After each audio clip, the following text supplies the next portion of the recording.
Assalamu alaikum. I'm your host Faisal Raza Khan and you are watching Foresight.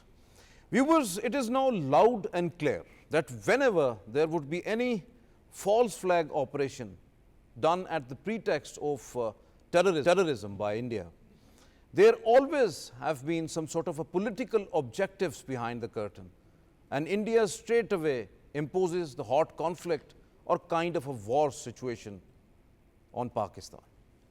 When we are talking about these aspects, the incident happened on February 14th, 2019 in Pulwama.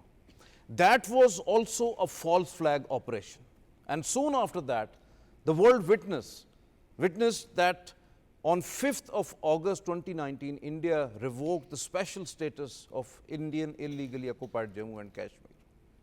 Then, just recently, when on 22nd April 2025, the Pahalgam incident happened. There was no investigation, no interrogation, no apprehension of all those culprits who might be involved in that incident.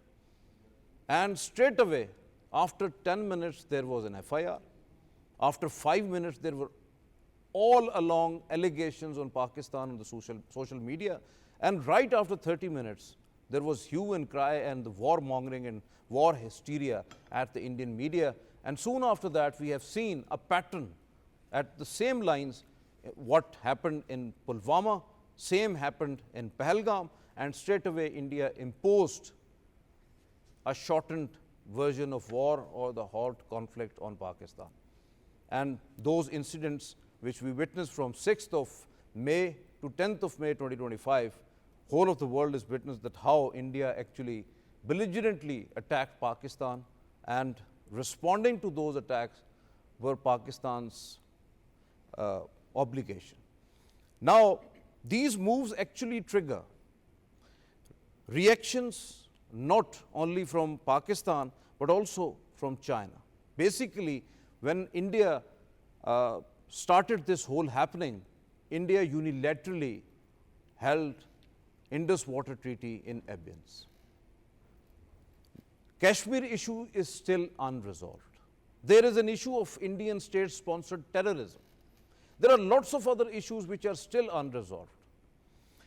And these moves are actually now irritating the neighborhood, particularly Pakistan and China, because India thinks it's an upper riparian country, but the facts are entirely different. China is the upper riparian country, India is the middle riparian country, and Pakistan is the lower riparian. Now, many experts from China, they are warning time and again, warning India that if India initiated any sort of belligerent act to either stop or divert Pakistani waters, it would be a grave concern for China as well. Now, not only the Indian illegally occupied Jammu and Kashmir issue, but the water issue, then the terrorism issue, because we have witnessed first time ever that in Azad Jammu and Kashmir, even India is trying to inflict terrorism, trying to create some sort of a terrorist cells there. Just some days back, there were some of the terrorists were apprehended and some of them were killed in a police action. And India wants to actually create unrest in Azad Jammu and Kashmir, and it is very much evident from the different statements of Indian high-ups. We will talk in detail on that. Now, there is a clear sign that now Pakistan, Indian illegally occupied Jammu and Kashmir, and Azad Jammu and Kashmir, all of them are the victims of terrorism.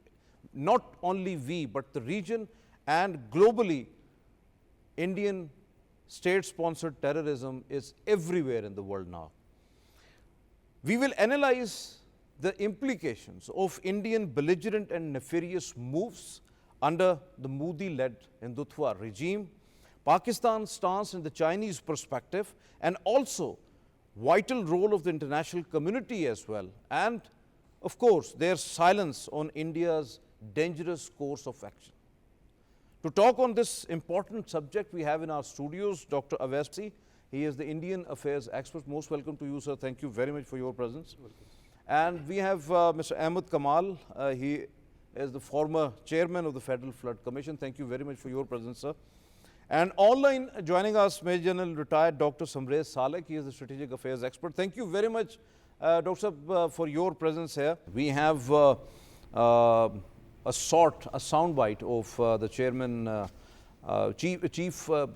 Chairman Joint Chief of Staff Committee, General Syed Shamshad Mirza, who spoke actually at the 22nd session of the Shangri-La dialogue in Singapore, and in which he actually highlighted what is happening in the Asia Pacific and how important is the South Asia, and what are the real issues like water issue, like outstanding Kashmir issue from the last more than 70 years, and lots of other issues, and what sort of the conflicts existing in South Asia and why South Asia must not be ignored by the international community. So let's watch this important talk, and soon after we will resume our question answer session. Pacific has become the geopolitical cockpit of the 21st century. Its trajectories will shape the security architecture, not only for this region, but of the world. Crisis prevention is better than crisis fighting. Suppressed disputes, whether territorial or ideological, cannot be indefinitely managed. Durable mechanisms must include pathways of fair and peaceful dispute resolution. South Asia must not be left out of the Asia-Pacific stability conversations. It is home to two geographically contiguous nuclear powers, an unresolved territorial dispute of Kashmir, and the living memory of several crises that nearly spiraled out of control. Crisis management debate in the Asia-Pacific is incomplete without a serious focus on South Asia. Nuclearized South Asia presents a risk of strategic miscalculation of a global consequence. Post-Pahalgam, the threshold of an escalatory war has come dangerously low, implying greater risk on both sides, just not in the disputed territory, but all of India and all of Pakistan. This is extremely detrimental to investments, trading, and development needs of 1.5 billion people of both countries. Given the Indian policies and polity's extremist mindset, absence of a crisis management mechanism may not give enough time to the global powers to intervene and effect cessation of hostilities. They will be probably too late to avert damage and destruction. The weaponization of water by holding Indus Water Treaty in abeyance is in total defiance of the international laws, since it is an existential threat for the people of Pakistan. If there is any effort to stop, divert, or delay the Pakistan's share of water, as clearly spelled out by our National Security Committee, it could be considered as an act of war. Definitely, Pakistan's National Security Committee and Pakistan's political and military leadership time and again repeated that any sort of a diversion of Pakistani waters or to stop them would be considered as an act of war. This is loud and clear. My first question to you, Awais, India, after revocation of Article 370 and 35A, issued a map in which not only the Indian illegally occupied Jammu and Kashmir and Ladakh turned and illegally and unconstitutionally into a union territories, but also shown Azad Kashmir and Exide Chin as its territories. China and Pakistan both were provocated at that time and also have lodged lots of concerns over the course of time. Do you not think that along with Pakistan and Kashmiris, China is also a stakeholder in the conflict right now with India, and what would be the ultimate future course when India is not ready to resolve Kashmir issue and instead warmongering and jingoism is on? Thank you so much, Faisal sir, for having me to discuss on this very important subject. As you have asked, China's role in the whole India-Pakistan conflict with reference to Kashmir. As far as Kashmir is concerned, the people of Jammu and Kashmir, they are the primary stakeholders and they should be asked that what they want. And in the current geopolitical situation, as you have rightly mentioned, that the role of China cannot be denied because of the multiple economic, strategic and territorial factors are there. As Aksai Chin is an area that is under the control of China, and it of the overall territory of Kashmir, it consists of 15%. Yes. That area, and that area is very important for China because China considers it as part of Xinjiang and Tibet region, and India illegally claims over this territory. Secondly, we must also recall the Indo-China War of 1962, and that in fact resulted in the control of the same territory which we call Aksai Chin. So with this war you can understand the gravity of this region, and this there is another important dimension is that there is a vital road link between Tibet and Xinjiang, Yes. and through this Aksai Chin. So that is why it is very, very important strategically. And in 2019, 5th of August, when India illegally annexed Jammu and Kashmir, China made a very important statement immediately after that. And I think that that clearly reflects the stakes of China, and I would like to quote that statement. And China's spokesperson said that China is always opposed to India's inclusion of the Chinese territory in the western sector of the China-India boundary into its administrative jurisdiction. Recently, India has continued to undermine China's territorial sovereignty by unilateral changing its domestic law. India's action is unacceptable and would not have any legal effect. So with this statement, you can understand that how grave concern that has been demonstrated by China, and in future also, as there are economic, because in Gilgit-Baltistan there is One Belt One Road CPEC Yes. project that is Yes. also underway. So I think keeping all these economic and territorial and strategic stakes in view, I think that the role of China would be more strident and more vital and more muscular in the upcoming Definitely, you are absolutely right. Not only the role of China, viewers, it is the role of Asia and Pacific, and even the world community is important. And now, Ahmed Kamal sahab, India is always using this terrorism as a pretext to have allegations, misadventures, and imposition of war.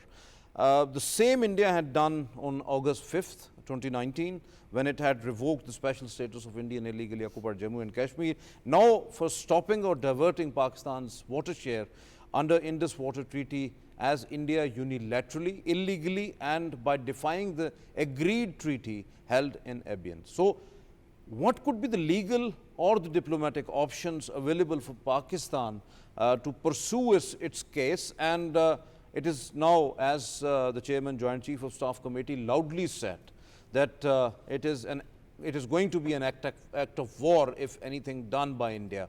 So how do you see overall mechanism? Because Indus Water Treaty, whether it's Article 12, Clause 3, it's Clause 4, or Article 60, Clause 3, or under Article 62, everything is very clear.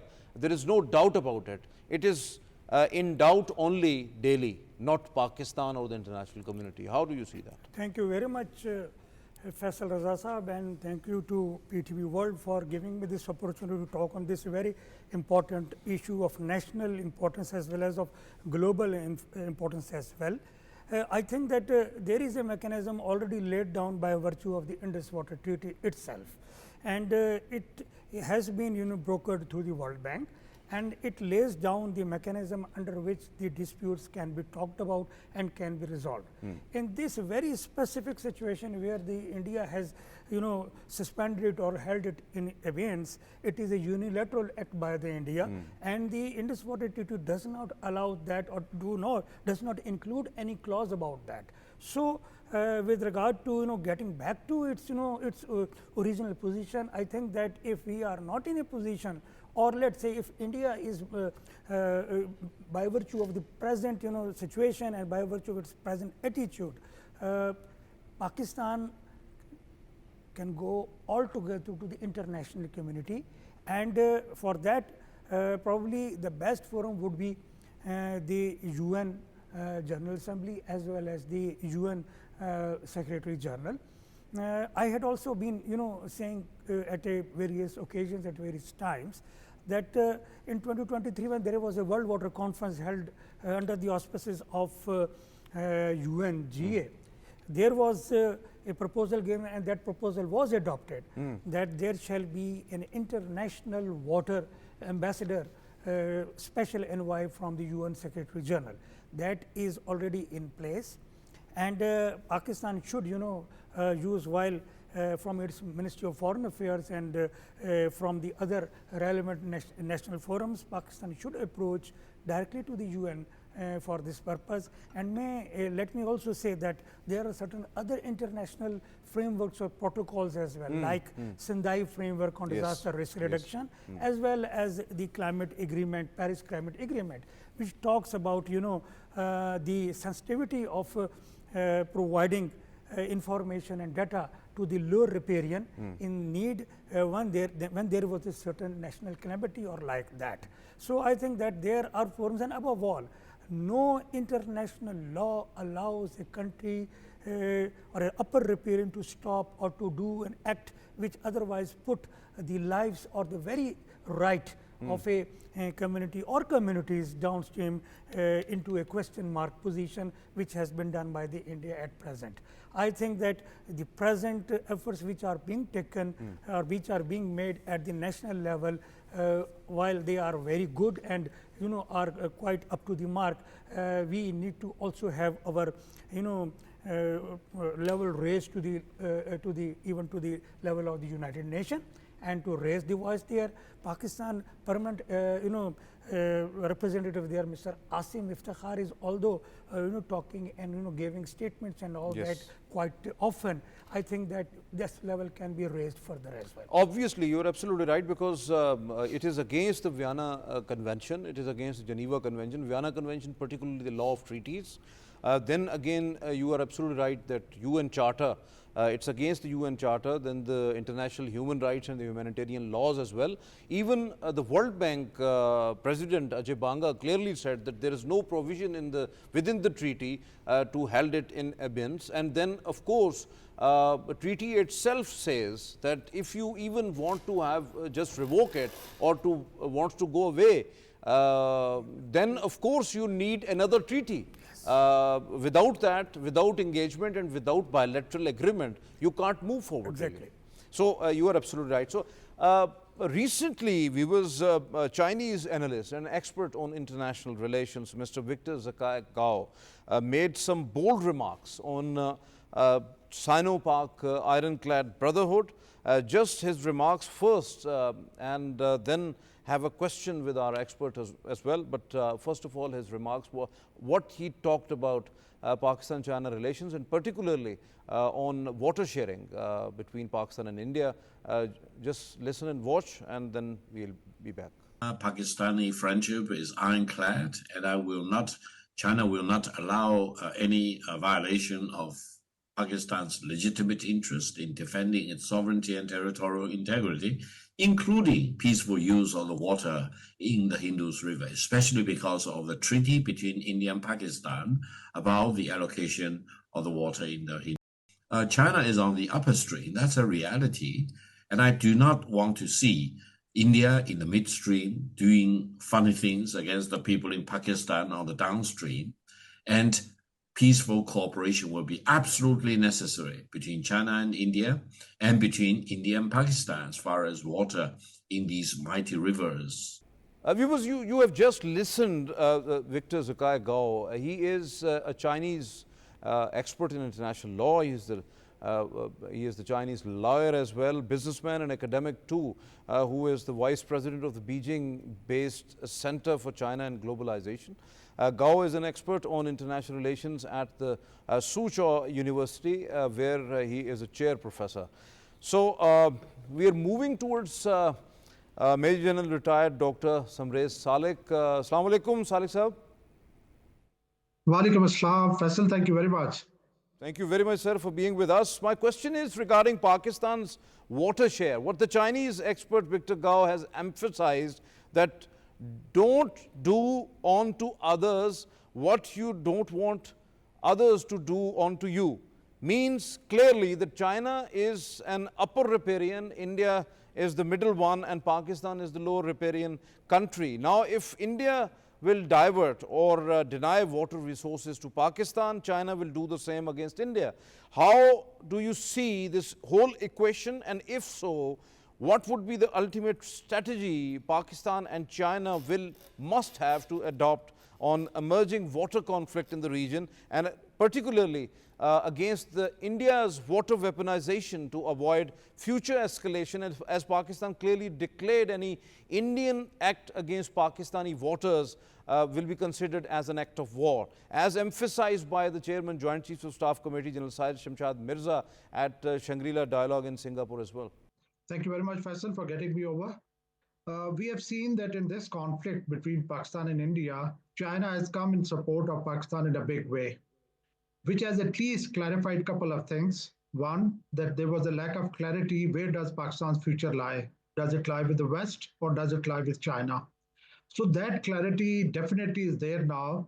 And we know that China is a country which has stood with us through thick and thin, whereas West has always used Pakistan as a client. Second clarity that should have come in is related to the importance of Pakistan for China. That Pakistan is so critical for China that China has said repeatedly that they will go to any limit to ensure integrity and sovereignty of Pakistan. Now, particularly coming to the water issue, there are a couple of dimensions. Number one, it's an issue of morality. Whole world is going to curse India for such a meanness, because it has never happened on the globe of Earth that an upper riparian went so mean to stop the water or lifeline of the low riparian people. It's an issue of humanitarian considerations. And second dimension is that in South Asia, it's not bilateral matters between Pakistan and India. It is a trichotomy. The China also comes into this play as far as you earlier discussed Kashmir dispute, which is now trilateral because of involvement of Chinese states. And as far as water issue is concerned, Mr. Gao Victor's statement has been very emphatic and very clear in support of Pakistan. Now, if India goes to that kind of meanness where it literally stops Pakistan's water, Pakistan's lifeline, we have declared that it will be considered as an act of war. Similar thing can happen to India also, because China is an upper riparian, India is the middle riparian, and Pakistan is the low riparian. So that kind of environment in which Pakistan and China, its relations already have been very strong, and they are going to further solidify. India can be paid in the same coin by China. Already, China is reportedly has reduced the flow in Satluj River by almost 75% in last 5 years. Secondly, we also know that China has the plans to build the largest dam of the world, which is going to produce 3 times more electricity than Three Gorges Dam, which is presently the largest dam on Brahmaputra River. So these measures being taken by China will create an environment where India will feel that they will be facing the similar ordeals or challenges that they are imposing on Pakistan. Now, coming to the dimension of our act of war, definitely it's a matter of lifeline for Pakistan, 124 million people. It cannot be taken like that India decides to block this water unilaterally and Pakistan continues and accepts it as such. So we will do to every extent to make sure that our lifeline remains open. Absolutely, absolutely, General Sahab, you are absolutely right. And even the DG-ISPR, Lieutenant General Ahmed Sharif, in an interview and then address, said that if India stop our share of water, we will stop their breath. And if India stops the flow of our 3 rivers, all 6 rivers will be of ours.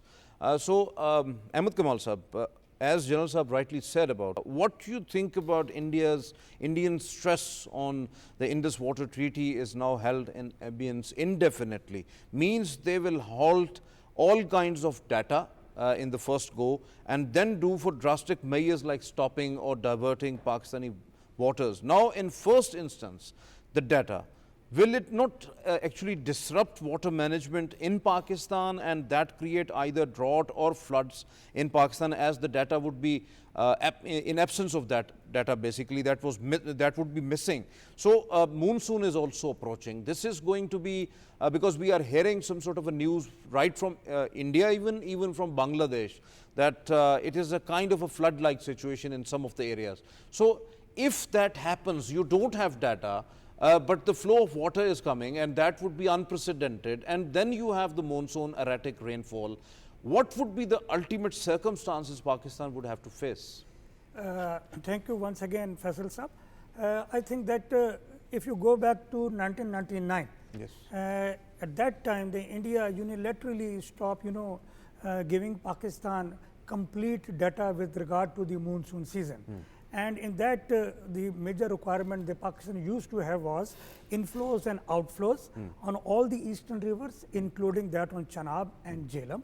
And apart from that, the pondages of the various structures they have got.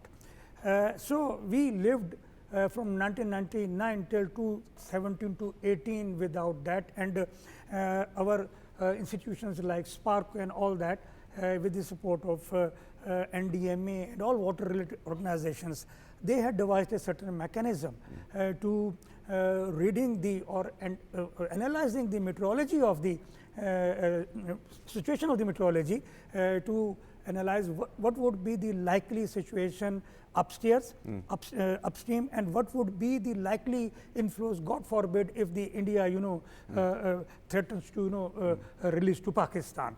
And we have, mashallah, survived during those periods. Now this particular position, now our preparation should be on the higher side, but at the same time, I should say that stopping the data, especially during the monsoon season, for the sake of lower riparian, with particular reference to river Jhelum and river Chenab, will be very detrimental, and especially for river Chenab, because river Chenab is known to be a very fleshy flow river, where our all downstream areas up to Gujarat, or you can say Wazirabad, Lala Musa, they immediately get affected by that. So we need to have all those arrangements made on ground. I think that before that, in 2014, there had been about 8,64,000 cusecs of water which was released from the Chenab, and at that time very effective arrangements were made. We are required to be, while putting our emphasis on redoing the, or you can say putting the Indus Water Treaty back to its present situation, we should also be cognizant of the situation and taking all those Definitely, measures we which have are to take required all be those taken. decisions. It is important that we should have to take those decisions at urgent basis.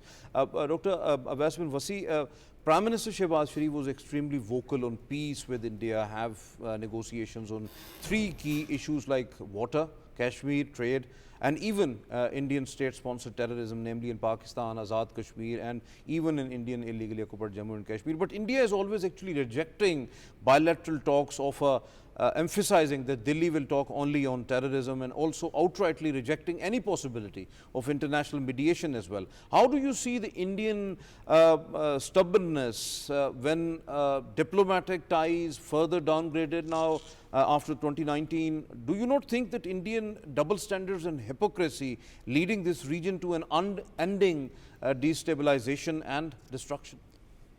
Yes, first of all, that we need to understand that talks are the only way forward to resolve these issues. Yes. And all these conflicts, all the wars, they ended up having some negotiations. And in the recent past that we saw, that Good Friday Agreement of 1998, so that was a classic case of the peaceful settlement of a dispute.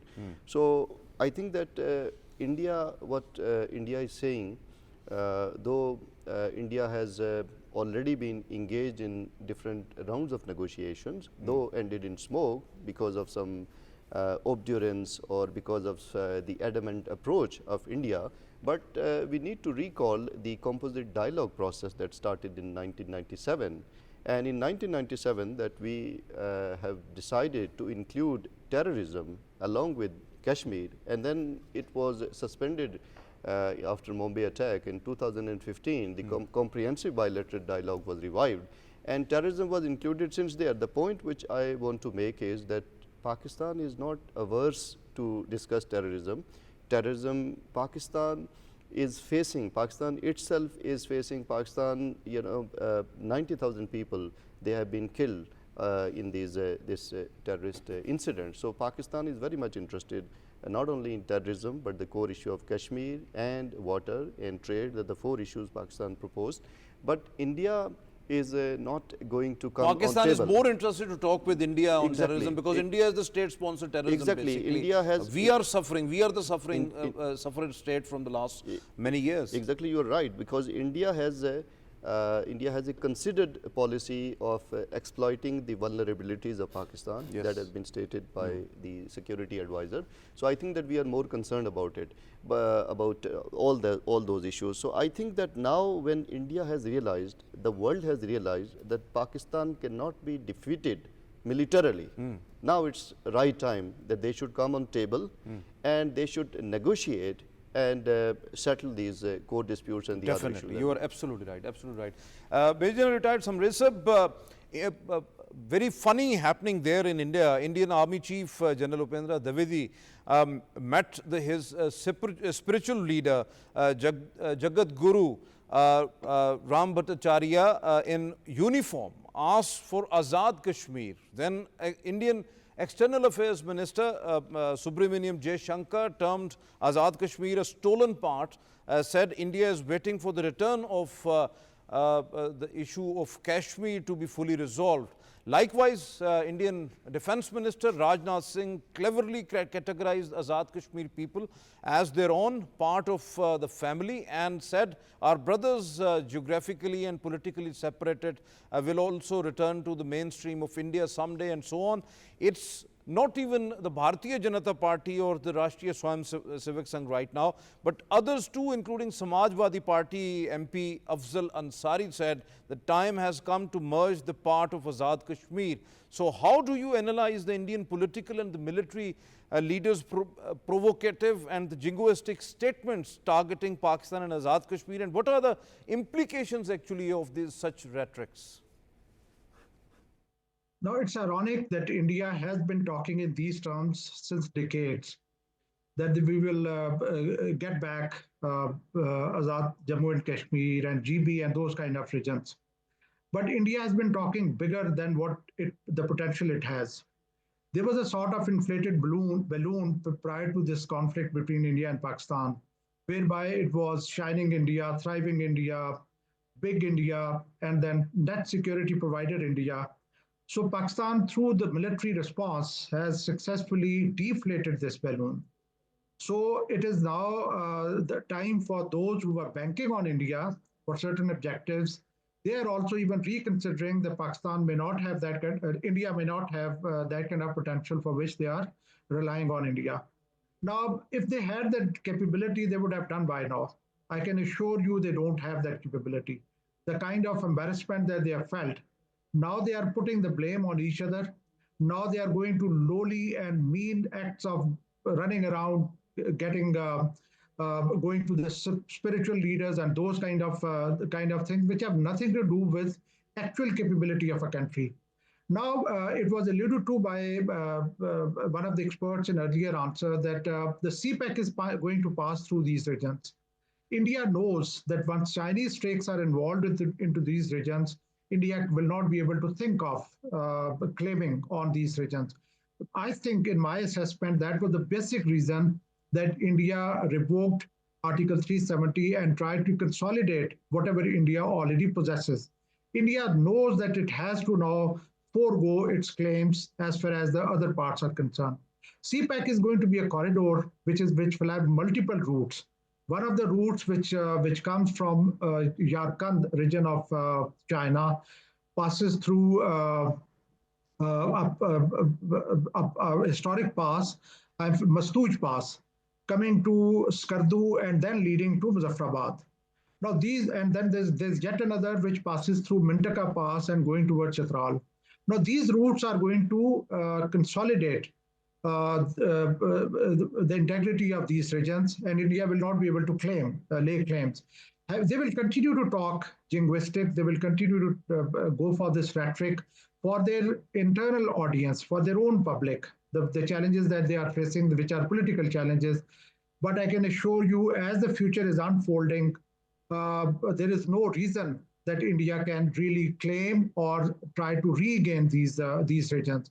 I would say that yes, the time has come that these parts have to join, but inshallah, the part which is held by India will come to us and these parts will join with each other, inshallah, very soon. You are absolutely right when DG ISPR Lieutenant General Ahmed Sharif says that if India stops our 3 rivers, we will have 6 of ours. So it means something. So most of the rivers are actually originated from Indian illegally occupied Jammu and Kashmir, and soon it will be the part of Pakistan. Dr. Awais, what are the implications of the increased Indian military operations, the human rights violations in the illegally occupied Jammu and Kashmir, and especially on the Pahalgam incident?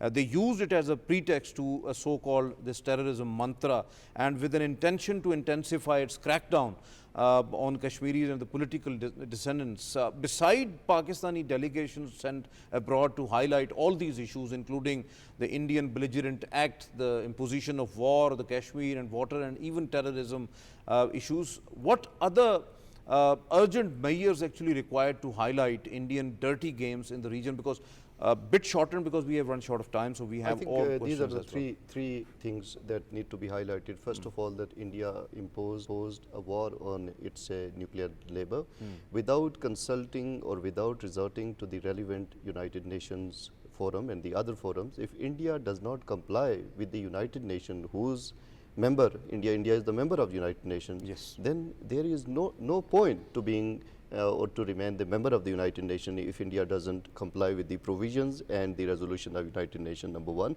Secondly, extensive discussion has already been highlighted that the issue of water as an existential threat, issue of water as a humanitarian and moral, that has also been, because in terms of the existential threat, some of the first I would like to share with you that 25% GDP of Pakistan depends upon these water, 37% of our employment that depends upon these rivers, and 90% of our food security that depends upon these rivers. So in this way, so we are very much right in claiming and in saying so that this is a lifeline for Pakistan. So that should also be highlighted, and International Court of Justice, or rightly pointed out by our panelist Ahmed Kamal Saab, the relevant United Nations forum should also be invoked for that. And the third thing is that the massive human rights violation continued, not now since for the last 75 years, but there is an intensified and increasing surge. Demolition is going on, houses have been demolished, arbitrary arrests, that is also underway.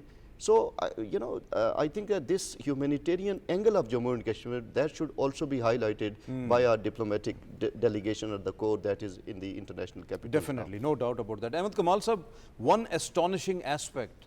The recent German Watch report tells us that Pakistan becomes the first country in the world worst affected due to the climate change. As glaciers are melting rapidly, environment is constantly degrading, rivers and the groundwater, actually those resources are shrinking.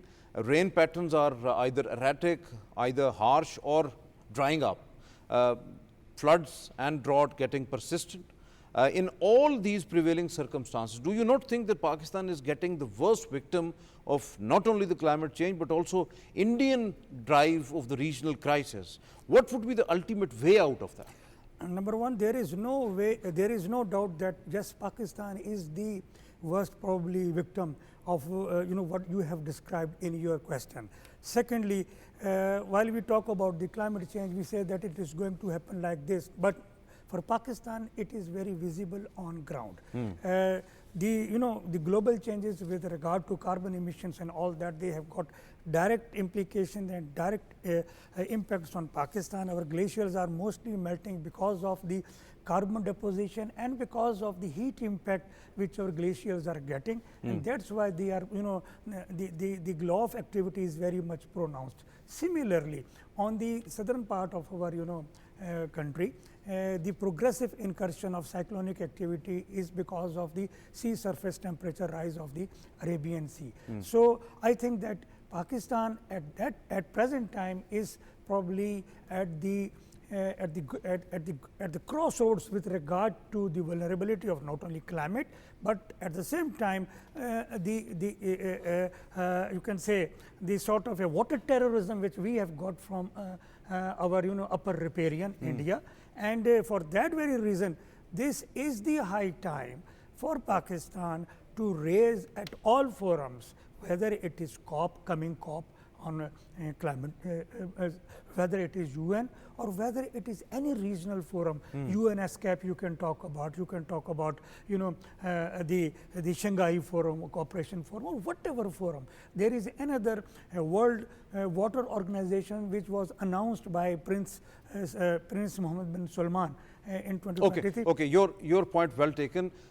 Major retired Samrez Salik sahab, many experts believe that India is actually preparing for another round of hybrid or conventional escalation under the guise of preemptive strikes or anti-terror operations. What indicators actually suggest that the ceasefire may collapse at any time, any movement? It was a temporary pause to seek the world attention, to cover up the Indian losses, to intensify the killing spree in Indian illegally occupied Jammu and Kashmir, and measures for snatching Pakistan's water share, and Modi regime could do anything after deadly collapse of the Operation Sindoor. Faisal, there have been our analysts who have been alluding to such type of things that the ceasefire may collapse and the hostilities may restart. But I have been all along keeping a different assessment. In my view, there's no doubt that India has faced a huge embarrassment. They are licking their wounds. They are putting the allegations on each other, as it is said that the victory has many fathers, but defeat is always orphan. So they're blaming each other. In that frustration, in that anxiety, they are also looking at their elections, the upcoming elections in November, which are going to take place in Bihar. But if you see the nature of war which has taken place, in 21st century, the nature of war has been protracted and long wars, like we have seen in Ukraine, we have seen in Syria, we are seeing in Raza. But in this case, it was short, intense activity, which I would say that the whole, the future course of this conflict was decided in 3 hours and 45 minutes.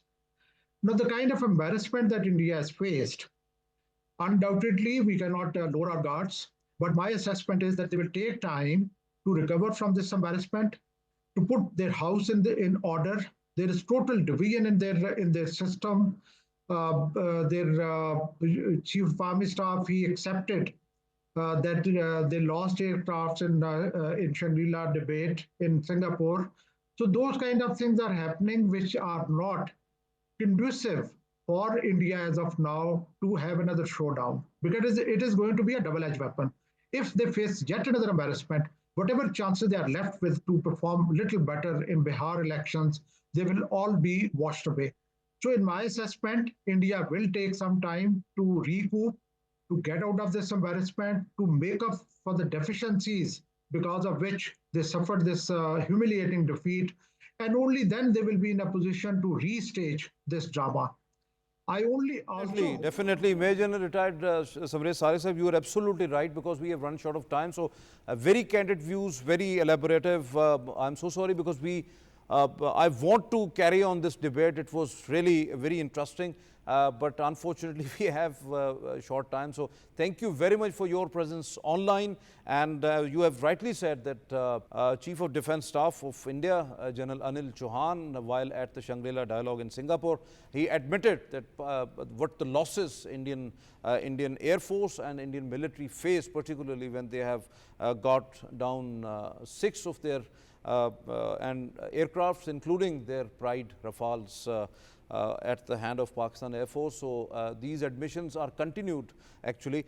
Dr. Awais Bin Wasi sir, given the pattern of the Indian state-sponsored terrorism, now their fresh target is Azad Jammu and Kashmir. What actually they want to achieve? Why they want to have unrest in Azad Kashmir? And their when we just look into their statements of their different ranks, political statements, and lots of political leaders along with the military leaders, what they are making the statements, and along with that, when we apprehend or kill some of the terrorist outfits within Azad Kashmir, it resembles with each other. What Pakistan has to do regionally and globally, and how we have to actually highlight these issues, because you know that India is always have a mantra. First, they have a false flag operation, then they use their Godi media, then they show the world that we are the victims, they play victim card, and then afterwards impose kind of a war or something like that. This is the set pattern of Indians right now. So, do you not think that we have to emphasize upon the international community with all those solid proofs? We have to go there and lodge some sort of campaigns against India in Financial Action Task Force, in the UN Human Rights Council, bringing the resolution at the United Nations, in the UNGA as well. But why international community is still unable to take decisive action and make India accountable to its crimes against humanity? Yes. As far as this incident in Azad Jammu and Kashmir is concerned, so that incident has clear linkages with Afghanistan. And the nexus between India and Afghanistan, that is evident in that incident of terrorist incident that took place recently. So if we look back in the past, that after this takeover of Kabul regime in 2021 by Taliban, there is an increased resurgence in our terrorist activities in our tribal world that has been reported by United Nations and other organizations. I think that they want to replicate the same in Azad Kashmir, that has largely remained a peaceful region, and there has no such incident in the past. And India, though, tried to threaten it, but so far India couldn't do anything in Azad Jammu and Kashmir. And I think that through this nexus, India now wants to penetrate in Azad Jammu and Kashmir. But largely the people, they are peaceful, and Indian stratagem might not be successful over there. About the role that we need to play, because we have the role, I think that the world community so far, we see that almost didn't stand with India in this episode of war, and they remain neutral. Okay, and I think that their neutrality is I think so that the world signal. community is actually realizing that what the reality of India is, what actually India means. Exactly. So this is loud and clear now. Ahmed Kamal sahab, very short, because we have very few minutes left. So Prime Minister Shehbaz Sharif rejected the water weaponization, warned that Pakistan would not allow India to cross the red line by suspending the Indus Water Treaty, describing any such move as a reckless act. Meanwhile, Army Chief Field Marshal Syed Asim Munir also warned about hydro-terrorism. While the World Bank emphasizes that the bank is the facilitator in the Indus Water Treaty, can give a neutral expert or constitute a arbitration court. So do you think that the World Bank can resolve this issue? You know, in 1960, when the IWT was, formally put in place, Yes. World Bank was the guarantor for that, for its continuation and all that. So one line answer would be, yes, the World Bank can take this responsibility. Government of Pakistan, in our all issues wherein the India has been, violating the Indus Water Treaty, World Bank is giving the role of, providing the role of a neutral expert as well as of the court of arbitration. So it can provide that, and as a second, step, as I have already, stated, the government should also, should think, raising this issue to the level of UN General Assembly. No doubt about that. Thank you very much, Ahmed Kamal sahab, for being with us here in the studios. Thank you very much, Dr. Awais. Viewers, as you have just listened to our panelists, Pakistan wants to resolve the long-standing, outstanding issues of Kashmir, want that India must not weaponize water, don't use terrorism or the false flag operations anymore as a pretext of imposing or waging war on Pakistan, don't want to manage the disputes, but intends to resolve them amicably, and finally, intend to create more avenues of talks and the crisis resolution mechanisms. don't intend to spiral more tensions and even avoid further escalation of any kind, as the nuclear risk would have the dire consequences, not only for the region, but for the entire globe. And Pakistan also sincerely wants that beside China, rest of the world must have to come forward to actually resolve these ongoing crises of Indian illegally occupied Jammu and Kashmir, or what we call the Kashmir issue. Along with that, the water issue, because that is also ignited by India right now and unilaterally suspended it, although there is no provision existing in the Indus Water Treaty. And the terrorism from the last 2.5 decades, Pakistan is actually suffering terrorism of Indian state-sponsored terrorism and the target killing in Pakistan. And this is not limited to Pakistan. It's there in Canada, it's there in United States, it's there in UK, it's there in Australia. Qatar was the victim of Indian terrorism. Most of the countries suffer because, and the whole of the region, Sri Lanka, Maldives, Nepal, Bhutan, Bangladesh, Myanmar, and Pakistan from the last more than 3 decades. And it is important that we should have to resolve all issues, all outstanding issues peacefully at the negotiating table, because there is no other way out to resolve all these issues. Otherwise, because we want peace, stability and prosperity in the region. This is the core crux of Pakistan's state policy. Otherwise, 1.5 billion people of this region and their future would be at stake, constantly at stake, because both of the countries are the nuclear countries, and there would be any sort of a nuclear disaster in the region that is not in the favor of humanity. Never ever. We don't want it, that this kind of destruction would be here in this region, because we want ultimate peace. And for the real peace, it is important that Pakistan and India must resolve the Kashmir issue according to the will and wishes of the Kashmiri people and according to the United Nations Security Council resolutions. And also, this Indus Water Treaty must have to be at the position of pre-22nd April 2025. Otherwise, there would be another disaster. And India must stop this state apparatus to spread terrorism in Pakistan and have target killings and all that. The only thing which we can do is that we should have to initiate talks and negotiations with each other. This is all from today's Foresight. It's time to sign off.